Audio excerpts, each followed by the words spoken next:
मैं वहाँ के किसानों से अपील करता हूँ वो निश्चिंत रहें, जनहित पार्टी आपके साथ है, आपकी आखिरी लड़ाई तक। जब तक आप चाहेंगे तब तक आपकी ज़मीन आपके पास ही रहेगी, जनहित पार्टी का आपके लिए वादा है। और आष्टा के नीतेश राजपूत, ये वहाँ के किसान हैं और यहाँ पर पढ़ते हैं।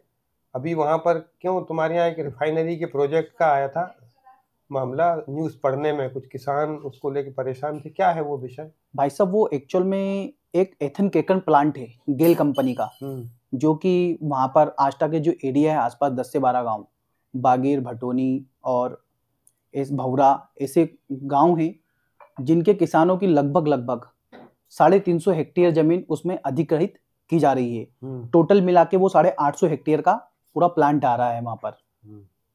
850 हेक्टेयर मतलब 850 एकड़ की हेक्टेयर? हेक्टेयर 2000 एकड़ करीब। हाँ भाई साहब, जिसमें 400 किसान उसमें होंगे प्रभावित? लगभग उसमें 4 से 5 हजार किसान के आसपास, 12 गांव, उनका परिवार वगैरह सब मिलाकर आबादी इतनी प्रभावित हो जाए। हाँ, तो आप उससे और क्या होगा तुमको परेशानी? उससे परेशानी ये है कि यदि किसान की जमीन ही चली गई तो किसान आगे जाके भविष्य में क्या करेगा। एक किसान के लिए जमीन कितनी महत्वपूर्ण होती है हम लोग जानते हैं। ठीक है, देखिए ये पूरी जो जमीन है ये बहुत, भारत की सबसे अच्छा गेहूं पैदा होता है सीहोर के आसपास, जो बंबई में हाथों हाथ बिक जाता है। ट्रक खड़ा होता है और तुरंत खरीदार खड़े होते हैं सबसे ऊंचे भाव में। आस्था के नाम से चलता है। आष्टा और सीहोर का जो जमीन है वो बेहद उपजाऊ है, वहाँ की फसल बहुत अच्छी होती है। और ऐसी उपजाऊ और उत्कृष्ट जमीन को और ऐसे किसी प्रदूषण वाले उद्योग के लिए देना वहाँ के किसानों की इच्छा के विरुद्ध, ये बिल्कुल भी और मूर्खतापूर्ण कदम है।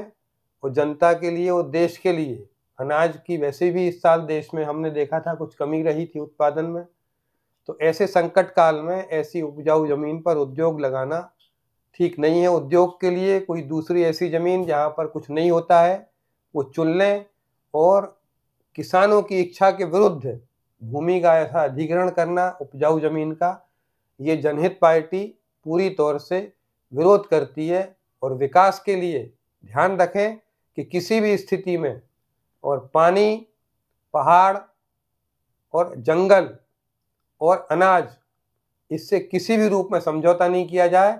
इसको नुकसान पहुंचाए बिना ही सारी परियोजनाएं पूरी की जाए।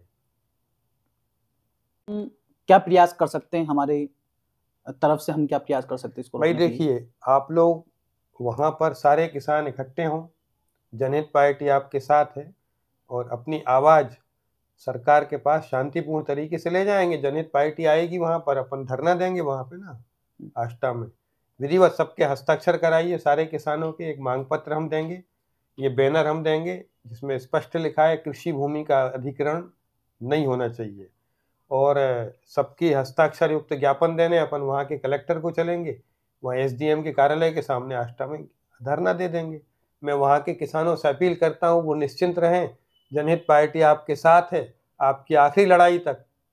जब तक आप चाहेंगे तब तक आपकी जमीन आपके पास ही रहेगी, जनहित पार्टी का आपके लिए वादा है। प्रिय किसान भाइयों, आप सुन रहे थे आदरणीय अभय जी जैन, जो कि जनहित पार्टी के राष्ट्रीय अध्यक्ष हैं।